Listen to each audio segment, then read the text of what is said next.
በስመ አብ ወወልድ ወመንፈስ ቅዱስ አሐዱ አምላክ አሜን። በስመ አብ ወወልድ ወመንፈስ ቅዱስ አሐዱ አምላክ አሜን። በስመ አብ ወወልድ ወመንፈስ ቅዱስ አሐዱ አምላክ አሜን። ሰላም ሰላም ትላሉ ለእግዚአብሔር ከመይ ትውሎ ከመይ ተምስዮም እንኳዕ ብፅሕና ናብ ሰልሰይቲ ሰንበት ዓብይ ጾም ምኩራብ ለማዓንቲ ከዓነ ዓባይ ጾም ሳልሳይ ሰሙን ምኩራብ ማለት እንታይ ማለት እዩ ትብል ኣርእስቲ ሒዘልኩም መፅእ ኣለኹ። ሓቢርኩም ንክትፀንሑ ትሕትና ኣለዎ። ቅንዓተ ቤትከ በልዕኒ ቅንዓት ቤትካ በልዕኒ ዮሃንስ 2:17 ምኩራብ ማለት ናይ እሁድ ቤተ ጸሎት ናይ ጸሎት መጸለይ ቤት ማለት እዩ። ብብሉይ ኪዳን ዘመን ናይ ኣይሁድ ኣምልኮ ብኢየሩሳሌም ዝነበረ ቤተ መቅደስ ብውሽጢ ዝፍጽም ዝነበረ ናይ ጸሎት ቤት እዩ። ኣፈጻጽምኡ ከዓ ሽዑ ዝነበረ ስርዓተ መንግስቲ ተኸቲሉ ዝኸይድ ዝነበረ ማለት እዩ። እቲ ቤተ መቅደስ ንንጉስ ባቢሎን ናቡከደነፆር ዝተባህለ ሰብ ኣፍርሶ እቲ ነባራይ ህዝቢ ናይ ኢየሩሳሌም ናብ ባቢሎን ፈረስ ዓዲ ማሪኹ ወሰዶም። ንጉስ ናቡከደነፆር ሽዑ ግዜ ጀሚሩ ኣይሁድ ዝረኽበሉ ቦታ ንጸሎትን ንማሕበራዊ ርክብን ዝኸውን ፍሉይ ቦታ ቤተ መቅደስ ይሰርሑ ነበሩ። በዓል ራእይ በዓል ትንቢትን ዝኾኑ ነቢይ ህዝቅኤል እግዚአብሔር ኣምላኽ ምስጢሩን ጥበቡን ገሊጹሉ ከምዚ በለ፣ ናብ ኣምላኽ ብህዝብታት እኳ እንተ ኣርሒቕኩም ኣብቲ ዝመጽዎ ሃገራት ንቑሩብ እዋን መቕደስ ክኾኖም እዩ። ህዝቅኤል ምዕራፍ 11:16 ዝብል ትንቢት ስለ ዝነበረ ብኡ መሰረት ብምግባር ቤተ መቅደስ ተሰሪሑ ቤተ መቅደስ ይሰርሑ ነበሩ። 10 መናእሰይ ሰብኡት ኣይሁዳውያን እንድሕር ተረኺቦም ብሓባር ቤተ ምኩራብ ምስራሕ ብግዚኡ ይፍቀደሎም ዝነበረ ግዜ እዩ። እዚ ቤተ መቅደስ ይስፋሕ ይፅበብ ብዘየገድስ ጥራሕ መጸለይ ጸሎት ይበሃል። ኣብ ምኩራብ ውሽጢ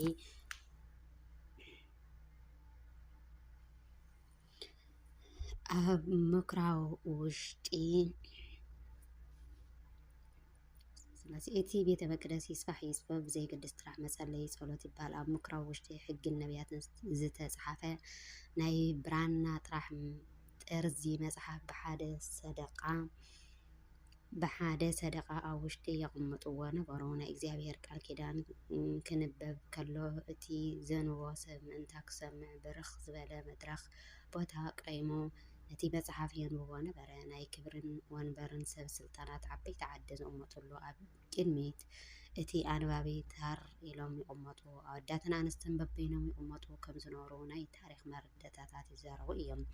ምኩራብ ንኣምልኾን ንትምህርትን ንሕብረተሰብን መአከቢት ዝደልዮ ነገር ዝሽመተሉ ንዕዳጋ ይኹን ንኻልእ ስራሕ መገልገሊ ይውዕል ነበረ። እቲ ምኩራብ ብሓለቓታት ሰብ ስልጣናት ናይ ቤተ መንግስቲ ይመርሕ ከም ዝነበረ ታሪክ ይነግረና እዩ። ሓደ ሰብ እንተኣጥፊኡ ከዓ እስካዕ 39 ጭጉራፍ ይግረፍ ወይ ከዓ ይውቃዕ። ካብ ምኩራብ ቤተ ጸሎት ብምውፃእ ዝቕፅዑ ሰባት ዘለዎም ተወሲዱ ቅፅዓቱ ይቕበል ማለት እዩ።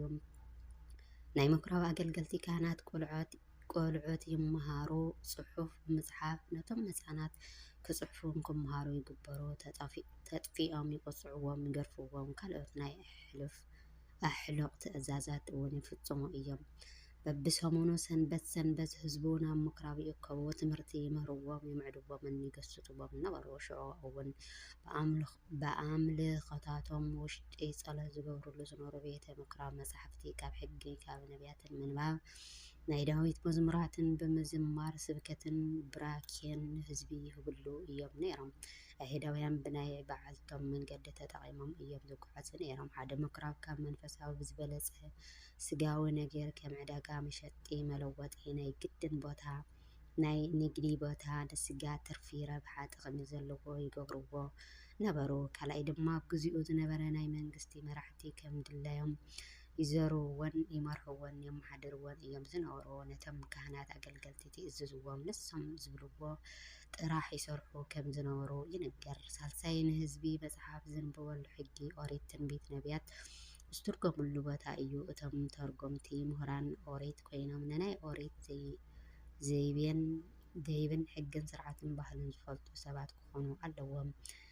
እቲ ምኩራብ ሰለስተ ነገራት ኣብ ውሽጢ ይፍጽሙ ነበሩ። ሓደ ሰብ ተኣኪቦም ጸሎት ይጽልዩሉ ናይ መነባብሮኦም ዝዝንትውሉ ቦታ እዩ ነይሩ። ካልኣይ ሕጊ ኦሪት ብዝግባእ ዝስምዑሉን ዝምህሩሉን ናይ ልቦም ሓሳብ ዝገልጹሉን ዝፍጽሙሉን ቦታ እዩ ነይሩ። ሳልሳይ ኣምልኾተ እግዚኣብሔር ዝፍጽመሉ ህዝቢ እንስሳ ኮይኑ ከይተርፍ መንፈሳዊ ፍልጠት ዝፍለጠሉ ዝመሃረሉ ዝማዕደሉ ቦታ እዩ ነይሩ። ምኩራብ ማለት ናብ ሓድሽ ኪዳን ክንመጽእ ከለና ድማ ባዕሉ ኢየሱስ ክርስቶስ ብእስራኤል ሃገር ብቦትኡ ብኢየሩሳሌም ብዙሕ ምኩራባት ስለ ዝነበሩ ሃዋርያት ኮላይ ኣይሁዳውያን ኣብ ዝተበተንዎ ቦታታት ኣቐዲሞም እናተዛወሩ ናብ ምኩራቦም ኣትዮም ወንጌል መንግስተ ሰማያት የምህርዎም ነበሩ። ኢየሱስ ድማ ኣብ ገሊላ ኣብ ናይ ኣይሁድ ኣብያተ ጸሎት እናምሃረ ብስራት መንግስቲ እግዚኣብሔር እናሰበኸ ኣብ ህዝቢ ዘሎ ኩሉ ዓይነት ሕማም እናሓወየ ይዘዋወር ነበረ። ማቴዎስ ምዕራፍ 4:23 ቅንዓት ቤትካ በሊዕኒ ዝብል ቅዱስ ዮሃንስ ካብ ነቢይ ዳዊት ሓሳብ ብምልዓል እዩ ዝምህረና ዘሎ። እቶም ኣይሁድ ኣብ ቤተ ምኩራብ ዕዳጋ ኣብዑርን ኣላሕምትን ኣባጊዕን ርግብታትን ዝሸጡ መዕረፍቲ ገንዘብ እውን ተቐሚጦም ረኸበ። ካብ ገመድ ጅጉራፍ ተኒጉ ንኩሎም ኣባጊዕን ኣብዑርን ገዛእትን ሸየጥትን ካብ ቤተ መቅደስ ኣውፂኦም ኣባረሮም። ገንዘብ እቶም መሻርፍቲ እውን በተኖ፣ ነቲ ጠረጴዛ እውን ገምጠሎ። ነቶም ሸየጥቲ ርግብታት ድማ ነዚ ካብዚ ኣልዕልዎ ንቤተይ ኣቦይ ቤት ጸሎት እምበር ቤተ ንግዲ ኣይትግበርዎ በሎም። ናብዚ ዘመነ ሓዲስ ዘሎ ኣሰራርሓ ኣብ ቤተ ክርስቲያን ኣከባቢ ዕዳጋታት ከመይ ንሪኦም? በቲ ሽዑ ዝነበረ ዕዳጋ ኣብዑርን ኣባጊዕን ርግብታትን ከምኡ ቀፂሉ እንተ ኣበለ ጤልን ኣድግን በቕልን ፈረስን ከምኡ ድማ ዋልያን ዋይኖስን ዕጓልን ርግብን ዘወቅ ማእነቅን ወዘተ ክኾኑ ይኽእሉ እዮም። ሽዑ እዋን ወንጌል ስለ ዘይተሰበከ ካልኣይ ድማ ኣብ ቤተ መቅደስ ናይ ነገስታት ስራሕ መፈጸሚ ኮይኑ ስለ ዝነበረ ብኡ ልምዲ ገይሮም እዮም ክንብል ንኽእል ይኸውን። ሕጂ ኸ ኣብ ሓዲስ ኪዳን ወንጌል ተማሂርና ሰቢኽናልኖ እዩ እናብሉ ዘመን በቲ ሽዑ እዋን ናይ እንስሳት ዕዳጋ ዝነበረ፣ ሕጂ ድማ ዘመናውያን ስለ ዝኾነ ካብ እንስሳት ናብ ኣልባሳትን ናብ ጌፃጌፅን ለዊጥና ሃይታ ዕዳጋ ጌርና ዘለና ኸ እንታይ ክንብል እዩ? ሕጊ ኩሉ ዝሕልዎ ነገር ግና ብሓደ ሰናኸል ሰብ ሓጢኣት ሰርሑ እዩ ከም ዝተባሃለ ቅዱስ ያዕቆብ ሃዋርያ ከም ዝበሎ ካብ 10 ትእዛዛት ኦሪት ኮነ ካብ 6 ቃላት ወንጌል ሓንቲ ሕጊ ዘፍረሰ ሰብ ኩሉ ሕጊ ድማ ዘፍረሰ ተቋፂሩ ሓጢአተኛ ተባሂሉ ይፍረዶ ይተሓዝ እዩ። ንኣብነት ሓደ ገዛ በሪ ተዓፂቡ መሳኽቱ ኩሉ ተዓፅዩ ሓደ መስኮት ግና ተረሲዑ ተዘይተዓፅዩ እንተተሪፍዎ ተቃሪቡ ሰራቂ ሌባ በቲ ዝተኸፈተ መስኮት ኣትዩ ቤቱ ሰሪቆ ይኸይድ ማለት እዩ። ከምኡ ድማ ሓደ ኣማኒ ወይ ከዓ ክርስቲያን ኣይትቅተል ዝብል ሕጊ ሓልዩ ዝሞት እንተሰሪሑ ሓጢአተኛ እዩ ዝበሃል። ወይ ድማ ኣይትዘሞ ዝብል ሕጊ ሓልዩ እንድሕር ሰብ ቀቲሉ ብፍትሒ ምትሓቱ ኣይቀርን እዩ። ከምኡ ድማ ስለ ዝኾነ ሰብ ካብ ሓጢአት ንምድሓን ሕጊ ኩሉ ሕሉ ናይ ግድን እዩ። ባዕሉ ጎይታ ኢየሱስ ክርስቶስ ከም ዝበሎ እምበርከስ ካብዘን ኣናእሽተይ ትእዛዛት ሓንቲ ዝጠሓሰ ከምኡ እውን ንሰብ ዝመሃረ ካብ መንግስተ ሰማያት ንእሽተን ክኸውን እዩ፣ እናፈፀመ ዝመሃረ ግና ኣብ መንግስተ ሰማያት ዓብዪ ክኸውን እዩ። ማቴዎስ ምዕራፍ 5:19 ኣብዚ ዘመንና ዘለና ሕብረተሰብን ግና ሕጊ እግዚኣብሔር ከም ሕጊ ሰብ ጌርና ብምርኣይነት እናተለማመድናዮ ስለ ዝመፃና ቀሊል ጌርና ኢና ንሪኦ ኣለና። ከምኡ ግና ኣይኮነን እዩ። ናይዚ ምድሪ ሕጊ እንተ ሲዒርካ ናይ ገዛ ቅፅዓት ወይ ከዓ ኣዋርሕ ዓመታት ማእሰርቲ ቤትካ ከምኡ ድማ ህንፀት ቤተ ተሃኒፅካ ተማሂርካ ትመፅእ እንተ ዓብየ ድማ ብሞት መቕፃዕቲ እዩ። ተቕፅዓት ሞት ንዝኸውን ሰብ ኣይተርፍን እዩ። ተፈጥሮ ስለ ዝኾነ እዩ። ግና ኸ ሞት መንገዲ ኣለዎ። ሞት ወለድና ኩሉ ሻዕ ክፅልን ክልምን ከለዎ ኣማውታ በረከቶምን ብሕማቅ ግዜ ኣይትግበሮ ይብሉ። ብሓቂ ዓብዪ ፀሎት እዩ። ናይ እግዚኣብሔር ሕጊ ዘፍረሰ ዝተሓሰን ሰብ ግና ፍርዲ ብገንዘብ ይኹን ብማእሰርቲ ኣዋርሕን ዓመታትን ምስ ፈፀምካ እትልቀቕ ኣይኮነን። ንዘለኣለም ኣብ ፀልማት ኣብ ሲኦል ብእግሪ ኣጋንንቲ እናተረገፅካ ንሂወት ዘመንካ እስኪ ዘይብሉ ምንባር ካብዚ ዓብዪ ሕማቅ ነገር የለን ማለት እዩ። ደቂ እግዚኣብሔር ናይ ዘለኣለም ሞት ስቃይ መከራ ከይረኽበና ሕጂ ቀልጢፍና ንስሓ ንእተው። ንስሓ ሓጢአተኛ ሰብ ፅድቂ ንዘማዊ ሰብ ከም ድንግል ትገብር ንፅሕቲ ቅድስቲ ሄለና እያ ቀልጢፍና እንስዕባ ምክንያት ናይ ዘለኣለማዊ ሂወት መንበሪ ቁልፊ መርከብ መንገዲ ንስሓ እያ። ነቢይ ቅዱስ ዳዊት በዓል መዝሙር ብመንፈስ ቅዱስ ተኮኒኑ ብትንቢት መንጾሩ ኣርሒቑ ዝረኣየና ከምዚ ይብል ቅንዕቲ ቤትካ ብልዐኒ ቅንዕቲ ቤትካ በሊዕና ኣሎ። መዝሙረ ቅዱስ ዳዊት 68-69 ኢሉ ስለ ዝተነበየ ቅዱስ ዮሃንስ ሃዋርያ ነዚ ሓሳብ መሰረት ገይሩ እቲ ኣብ ምኩራብ ኣይሁዳውያን ዝሰርሕዎ ዝነበረ ስራሕ ግልፂ ኣቢሉ ኣርኢና እዩ።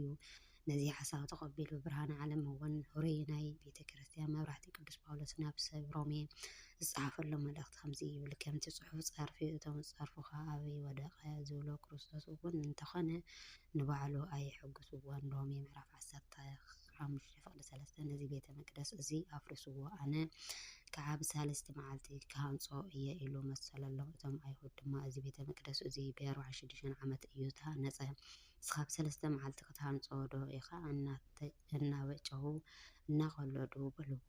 ንሱ ግና ብዛዕባ ቤተ መቅደስ ሰብነቱ እዩ ዝተዛረበ ነቲ ብእምኒ ዝተሰርሐ ኣይኮነን ንወዲ ሰብ ሂወት ስለ ዘገድሶ እምበር።